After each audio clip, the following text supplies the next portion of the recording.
Okay, I want to try to show you guys how to deal with a difficult coat because this puppy's got a difficult coat. I don't know what kind of dog he is, but there's a lot of poodle here, but then underneath there's some really fine, soft stuff. The nice thing about this coat is even if it's matted up, it will comb right out because the undercoat comes right out of the other. But he's already been brushed out and I've done the sanitary work. So what I'm going to show you is how to handle this coat without getting a lot of lines. Now, the previous groomers, because I've never done him before, have done nothing but shave him down, and that is not what they want done. So I'm going to start off a little longer than I think I'm going to end up, and I'm going to use a bravura. I happen to have a 45 blade on here, a fixed blade for doing clipper work with, clipper comb work with. What are you doing? Scrappy, what are you doing? You don't know? You was all in my face a minute ago. Now you're going to stop? What are you doing? He says, I don't know what's up with that. That mask is weird.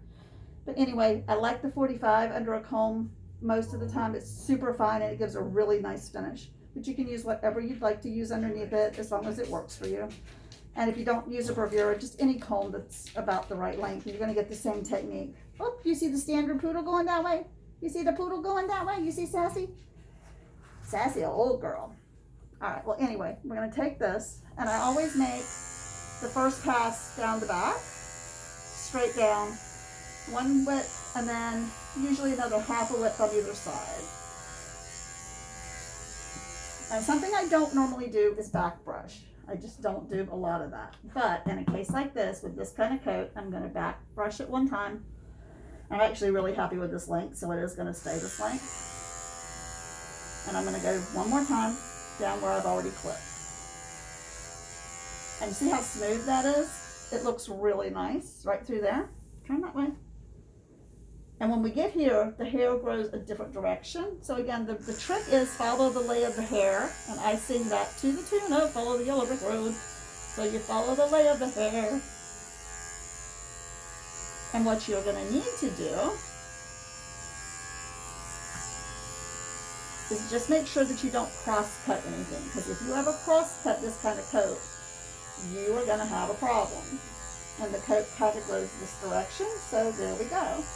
When I get down into the legs, I'm going to shape it by setting my angles that way. And floating down into the leg to give it some extra length. Now underneath, I like to go backwards. It takes it a little shorter, but it also just makes it smoother, makes it easier to deal with. Now again, because this is a wiry, weird, fluffy coat, I'm going to back brush it or back comb it so it stands up and go down it one more time. When I get up here, I'm going to come forward into the shoulder. I'm not really sure if there's an angle on that, but it just works better to do that for me. Now, if you're starting to get lines, it means you've cross-cut, like I just did up here. And the key to fixing that can be to, if you still have them after you've back combed, which I don't know that I will. Oh, I do, just a couple right in there. What you do, or what you can do, is take the next comb up, which in this case would be the A comb, and go backwards. You can lift up just this way, and it will help blend your lines out. And if you're not happy with the way your coat looks here, you can also go backwards. And because it's pushing the hair, it's going to give you a fabulous finish that way. I know, buddy, I know. He's a cute little dog. He belongs to an elderly woman, and her granddaughter is currently taking care of him for her. All right, can we turn this way? Come on, turn this way. Now, watch over here, and you'll see how it works. It's lifting the hair and pushing it into the blade as you go. Or pushing the blade into the hair, I guess, technically. And then right up in here. Thank you. And see, when he just shook, all that hair is still looking really, really, really cool. I'm not a big fan of reverse clipping, but a coat like this, it actually makes a lot of sense. It's going to give you a faster, easier groom. And if you're like me, right now we're all booked out and we're all crazy busy. It's like everybody's dog missed their spring appointment because of lockdowns and quarantines and stay-home orders. So now they all trying to get the haircut. Or down, like they say down here, they all trying to get the hair did. They're all trying to get their hair did. So I've been incredibly swamped. I've been way overbooked. I know it, buddy. What's up with that, huh? And since I've been so busy, I haven't been able to do a lot of videos. But this was a coat that I thought was going to be challenging enough to show you how to deal with. Love my biothane loops, by the way. Doesn't matter what company you get them from. This is from a company called Promos. P-R-O-M-O-H-S.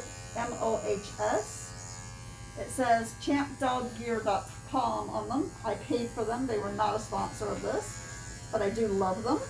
Alpha Grooming makes some. There are several companies who make them.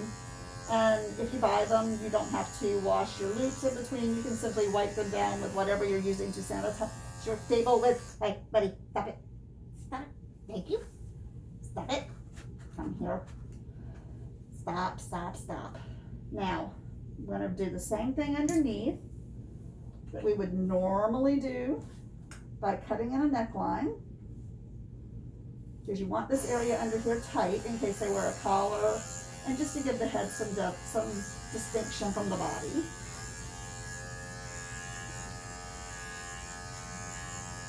Hey, stop. I'm not hurting you. I'm not going to hurt you. You need to hurt yourself doing that, but I'm not going to hurt you. I happen to love this kind of coat, and this little dog's look is exactly up my alley, so I'm psyched that they're here. I'm not taking new clients, but this dog belongs to a family member of a client, and under the circumstances, because of who that client is, we accepted this dog in, and I'm really glad that we did. He's so stinking cute. Now, because of how fast that went, because I went in reverse, there's not a whole lot of touch-ups on the body, which means I can spend more time working on the legs. Oops, I just found a mat. Don't do that.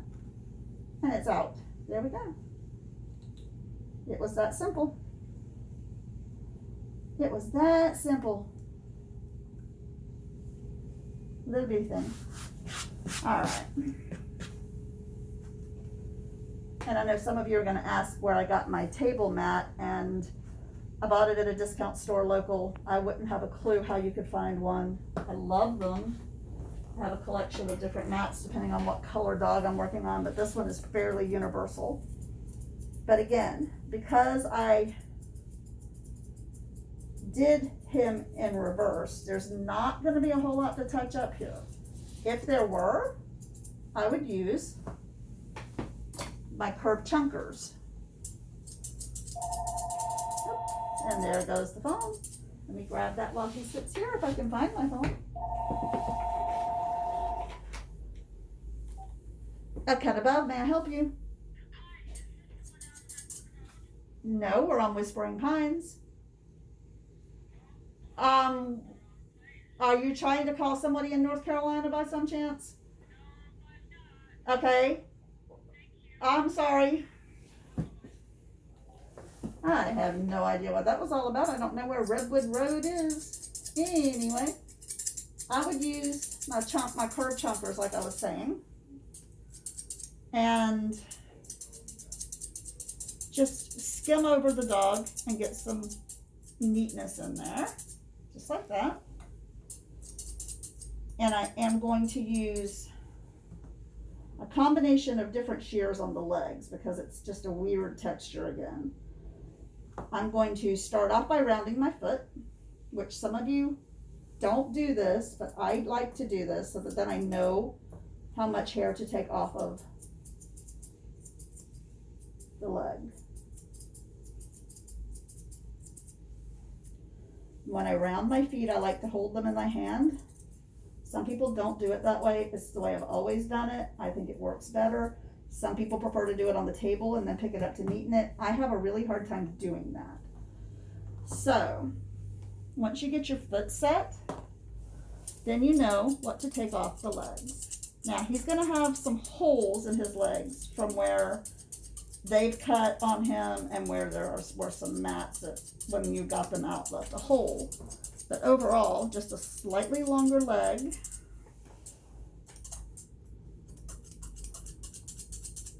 To make it look a little nicer. I think on him a really tight leg would be very ugly because he's got such thin hair on his legs, plus his legs are skinny. And I don't want him ugly. I want him to go home looking adorable. That's my goal with every dog I groom, is to make them go home adorable. But because of the references on this dog, especially in the situation, I really want him to be cute as all get out when he goes home. All right, what is happening here is that as he sits on this table and he steps in his own hair, he's getting hair into his feet. So rather than work with that, I'm just going to cut. Stop, Scrappy. Stop. Stop. I do not have his leg twisted. I have the leg out a little bit at the elbow, but you have to turn it to where you can see it. And it's not hurting him in the slightest. He just doesn't like this whole process, which is probably because he doesn't get done very often. They've never been happy with anybody they've been to, so. Hey, that couldn't have hurt. There's nothing there but a little sand spur. He has a tiny little sand spur in there. But you know what we're gonna do? Because of where it is, I'm gonna thinning shear that out. I'm sorry he yelled it in front of everybody. But sometimes, some dogs are just super tender-headed. I'm not even pulling, baby boy. Stop. You're not gonna bite me. It's not gonna happen. Stop. It is quite literally. Oh no. You can bite. That is what we're fighting over. Stop. Stop. I can tell you right now, nobody has ever gonna hurt this dog in here. Even if he were to bite me, which he tried, it would be okay. But I got the mat out, so we're good to go. Stop. He does not like his front legs messed with. Which might be another reason why dog groomers have in the past shaved him down. I don't see the reason to do that. So, anyway, we're going to do the same thing on this leg that I did on the other one. You can get them to stand in one place. Column legs are easier.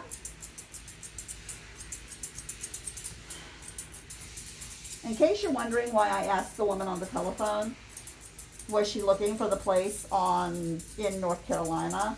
There is a dog groomer in North Carolina, and somehow or another, Google has our shops connected.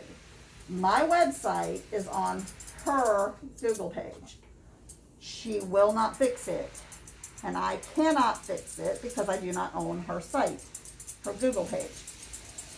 So quite often I get people who book appointments with me that are not my clients, and they call me and they're looking for her. So I have tried for 2 or 3 years to get her to fix this, and she just won't. Now, because of his behavior, I'm going to cut that little bitty mat out. I'm not going to try to fix that. I'm going to do the same thing on the rear legs. So anyway, whenever I get a phone call that's weird like that one, where she's looking for somebody on a road that I don't even know where it is, yeah, I ask them if that's who they're looking for. If it is, I tell them that they need to look up her phone number and call her at a different number. If they book online with me, I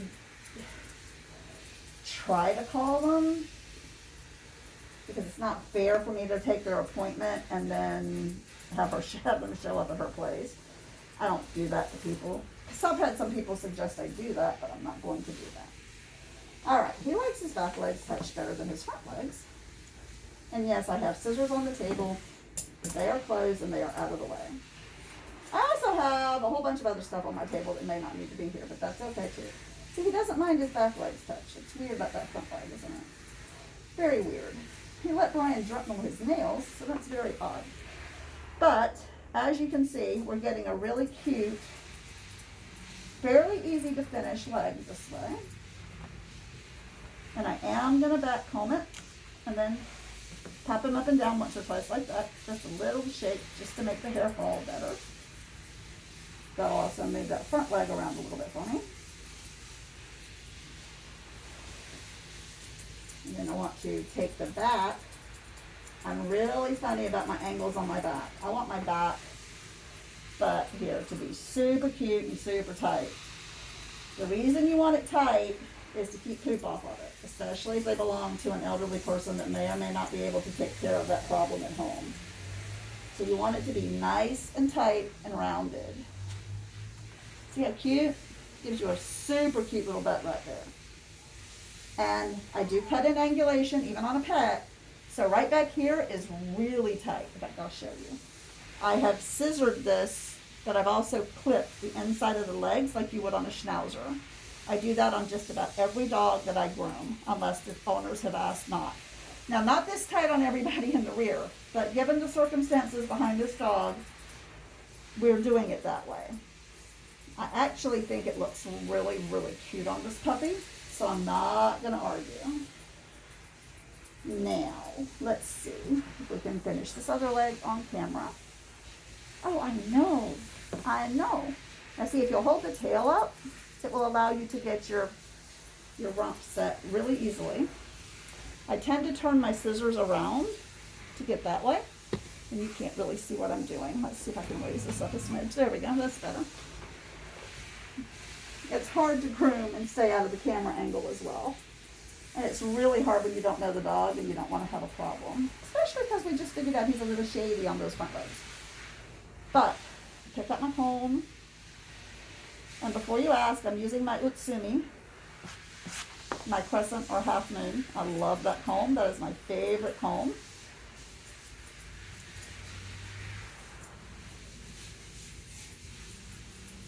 And I get my feet rounded, and then I set my hocks, which are straight up and down on the back.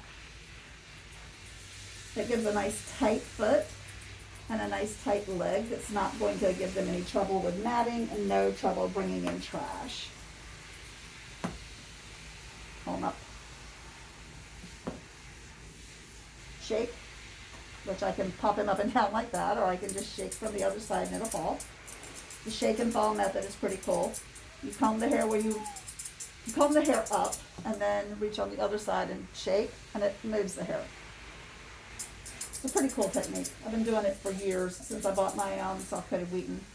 I had a Wheaton breeder show me that trick, and it has been a godsend on these weird coats. So, when we get to this point, we have successfully and quickly finished up this dog's little body. Let's fix this front leg. This front leg is not as nice as I'd like it to be, so we fix that now. Now, I also like to take all the hair out of armpits, and you can do that with a pair of scissors, just like that, or you can take a 10 blade to it, whichever you prefer.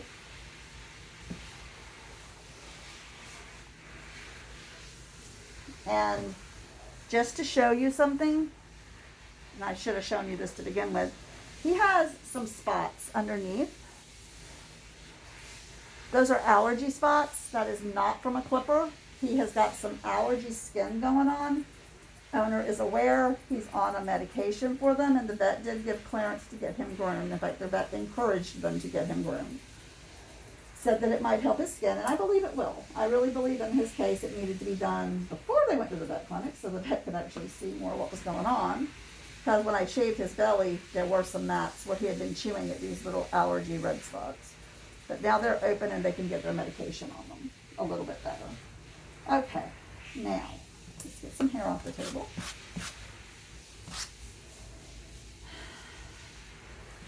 And before you ask, I do wear a mask when I'm scissoring dogs. If I'm using a clipper back, I might not, depending on the coat, wear one. But if I'm not using my vac system and and any finish work I do wear a mask. I wear a mask a lot. You do get used to them. The mask I have on right now has an N95 rated filter for 2.5 parts per million filtration that can be worn for up to 40 hours. It's a pretty cool mask. I like it a lot. And I like this one with the valve on it, even though it's a little less safe for, let's say, COVID-19, because it does allow air to escape. It prevents my mask from getting hot, and it prevents my glasses from fogging up. Pretty much every mask I have has a valve in it. I ordered some extra valves to put in all of my masks that didn't come with them. But anyway, I do wear a mask to protect my lungs. It's not about COVID-19 in the grooming shop, except at pickup and delivery. But when I'm working on the dogs, I'm worried about the pesticides that might be on them, dander, the tiny particles of hair, that sort of thing. So, what I'm doing, because they like his ears long, I am dying to tip those ears and make him a Westie-ish head. But because they like the ears long, I'm going to leave them long for them, and I'm going to just do a cute little personality head. Nah, what I would call a Westie-ish head. I love grooming these little dogs that look like this. It's one of my favorite haircuts in the world, is a little Westie trim on anything. And now granted, this could be used for a teddy bear trim or short body, longer legs for our pet stylist profile. I would expect, if you use this dog in certification, that you really nailed this haircut, that it could easily be done for our pet stylist. It's one I would definitely choose to do because of the degree of difficulty with the coat. This coat is not easy to work with. And I will tell you, I have a bazillion pairs of scissors, and I chose my scissors incredibly well. I chose the ones that are the sharpest and have a convex edge, because I knew that anything that was not working to its best and have a beveled edge would not work well on this coat. I'm just getting a really nice, crisp, clean finish here. And pretty quick. So, I almost blew on him to get the hair off, and with a mask on, that's kind of useless. It makes you feel stupid when you do it too. Now, one thing I do when I'm doing the faces, I comb it up like this, and then take my scissors and round that off.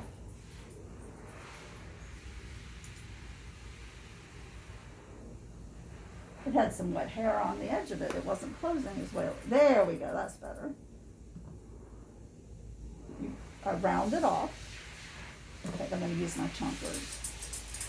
And that will prevent some of that hair from sticking back up into their eyes as it grows out. It's just a little interesting technique that I do.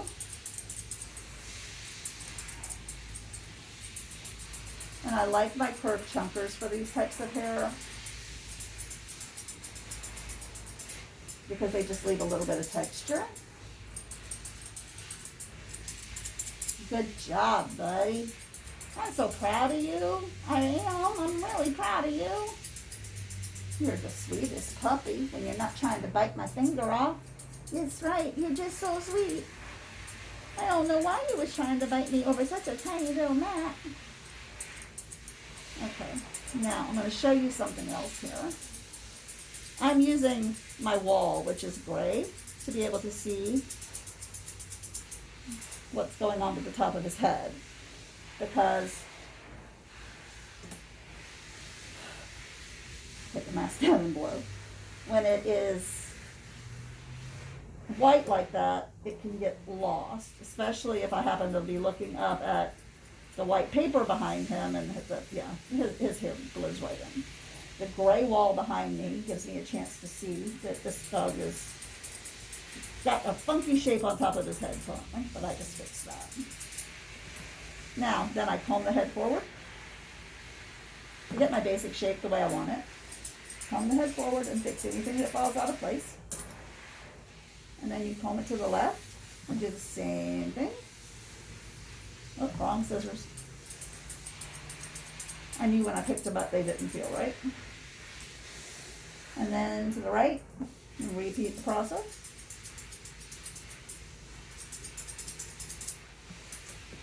And then to the back.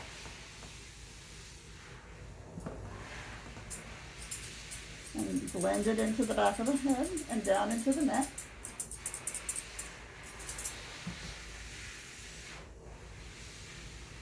Fluff it like you would for a poodle top knot, because that's basically what you got here.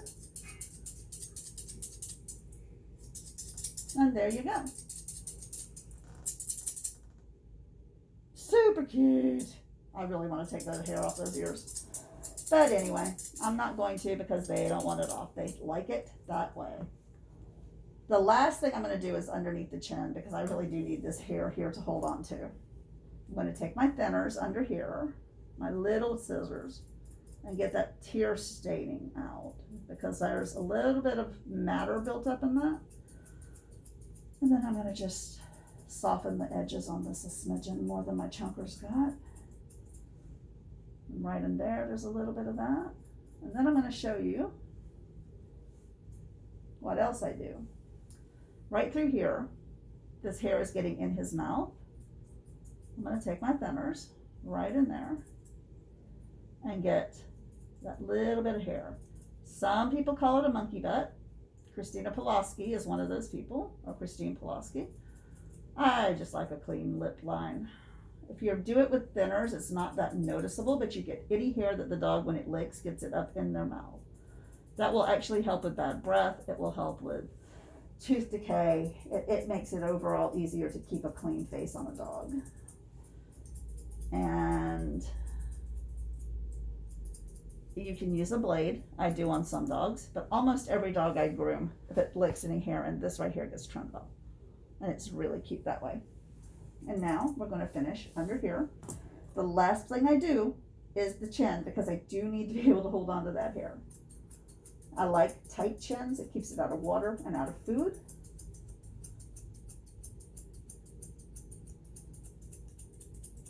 But there you go. That is one super cute, fast and easy haircut. And see? Working with a combination coat doesn't have to be that difficult. The biggest key is coat prep, which when we blew him dry, we went from back to front, legs up, head forward, because you want everything fluffed up. If you wanted it to lay down, of course, you would go the opposite direction. But we used a force dryer. There's no conditioning spray on this coat because it is such a weird dry coat. But we do use a moisturizing shampoo, so everything is cool that way. And now, he's finished.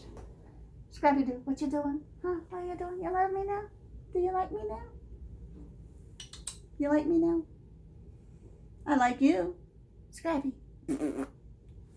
He says no. So anyway, there's your lesson for the day. Backwards clipping, combination coat, how not to get bit.